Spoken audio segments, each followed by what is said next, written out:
My dear colleagues, gentlemen of the press, ladies and gentlemen, very good afternoon to you all. Communique issued at the end of the meeting of the PDP Governors Forum held on the 14th of June 2021 at Uyo, Akwa Ibom State. The PDP Governors Forum held a meeting on 14th June 2021 at Uyo, Akwa Ibom State, where it once again reviewed the state of the nation, and the meeting deliberated in particular on the deteriorating economic and security situations in the country and worsening social and political tensions, and issued the following communique. The forum examined the operations of the Nigeria National Petroleum Corporation, NNPC, and expressed alarm at the opaque manner it carries out its operation. It decried the recent NNPC's decision not to make its statutory contributions to the Federation account, thereby starving the state and local government, and indeed Nigerians, of funds needed for employment, development, and general well-being. The meeting emphasized that under the Constitution, the NNPC is duty-bound to make proceeds of sale or business of petroleum available to the Federation account, which belongs to the three tiers of government, excluding reasonable and verified and verifiable cost of operation. The federal government, through NNPC, is a manager of our wealth, merely as a trustee for all Nigerians. The meeting frowned at a situation where the NNPC decides in a totally discretionary and often whimsical manner how much to spend, how to spend it, and how much to remit to the Federation account, contrary to the letters and even the spirit of the 1999 Constitution. The meeting called on other agencies of government, such as Nigerian Maritime,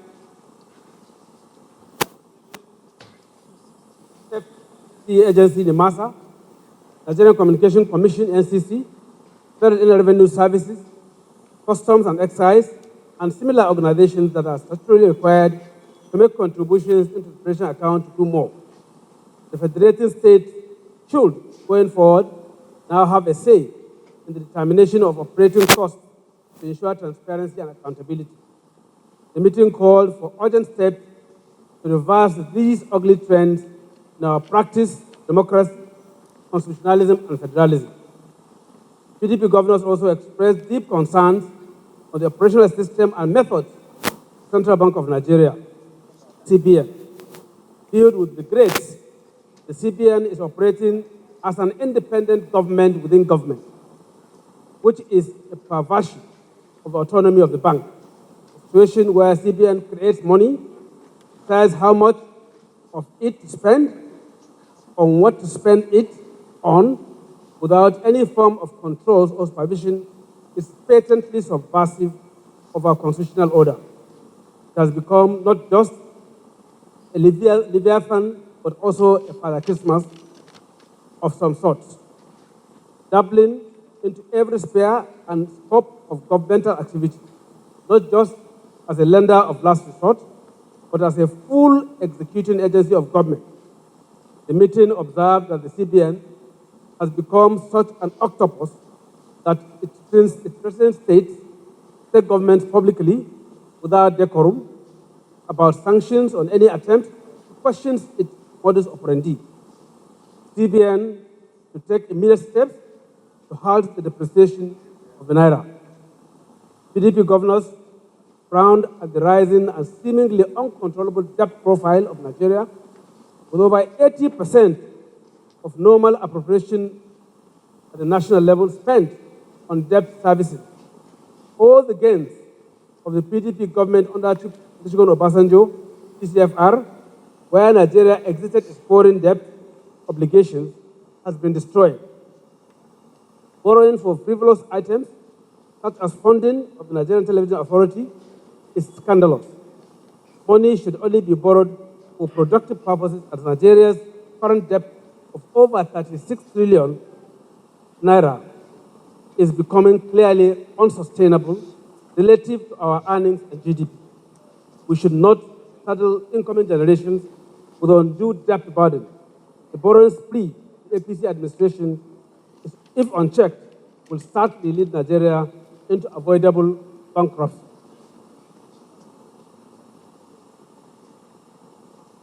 The forum reiterated its call, which seemed to have fallen on deaf ears, for the Revenue Mobilization, Allocation and Fiscal Commission to urgently send the revised revenue allocation formula to Mr. President for onward transmission to the National Assembly for enactment, such that more resources are made available to state and local governments where ordinary Nigerians reside. It called on the chairman and members of the commission to resign or to be relieved of their duties if they cannot discharge this sacred constitutional duty entrusted by the Nigerian people to it. The present constitutional amendment process will make the commission more independent and accountable to all stakeholders. The meeting expressed support for the implementation of judicial and legislative autonomy in the Federation and states in conformity with the extant provisions of the 1999 Constitution. The meeting called for more involvement of states in mining and geophysical activities within their states. This is necessary not just to curtail harm to the environment, but to further diversify the Nigerian economy and complement oil as a foreign exchange earner for Nigeria. PDP Governors Forum further reviewed the emerging threats to our democracy, constitutionalism, and rule of law, and cautioned the federal government to exercise power with restraint. The need for law and order is paramount to secure our nation, but mindless killings of innocent citizens should be avoided and is hereby condemned. It is in the same vein that the meeting reiterated its earlier revulsion. Any attack on security personnel and their property anywhere in the country as a criminal and egregious act for which perpetrators should be brought to book.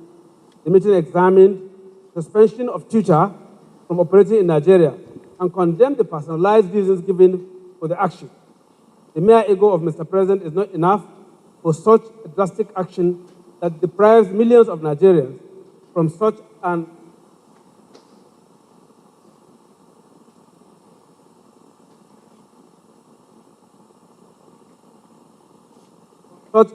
affordable means of expression and communication.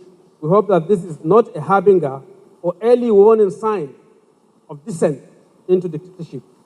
The meeting noted that social media regulation can only be done within the existing laws on the subject and should not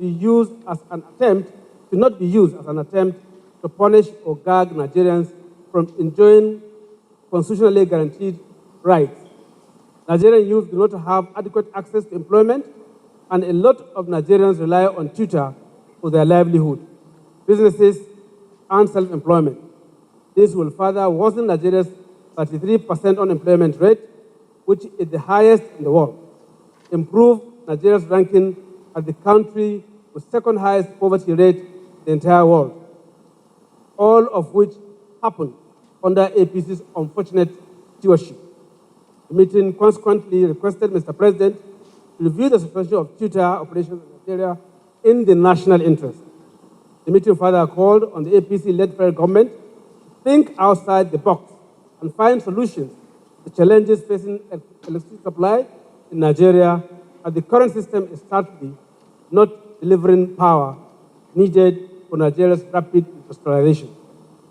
On the recurring question of insecurity of lives and property in Nigeria, The PDP governors reiterated the need to centralize the operations of the security apparatus state, even within the existing legal framework, to ensure the input of local operators in state and local government in policing and security.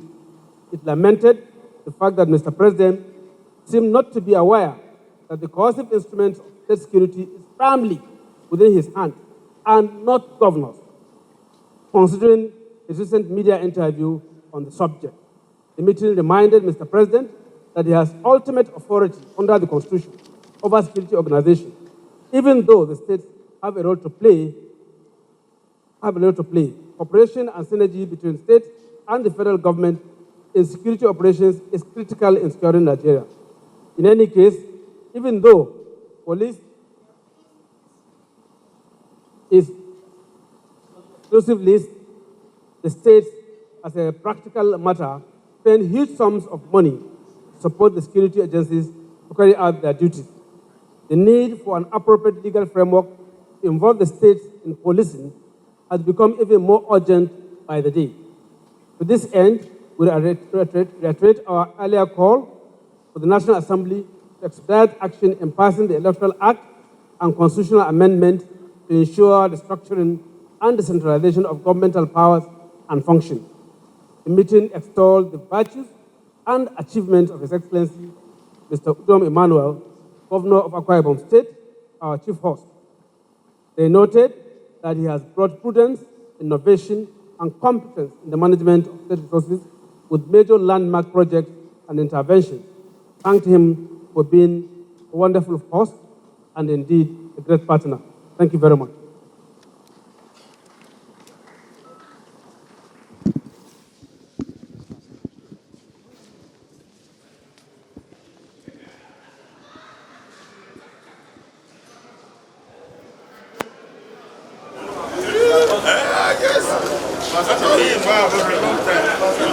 I know he speaks Hausa very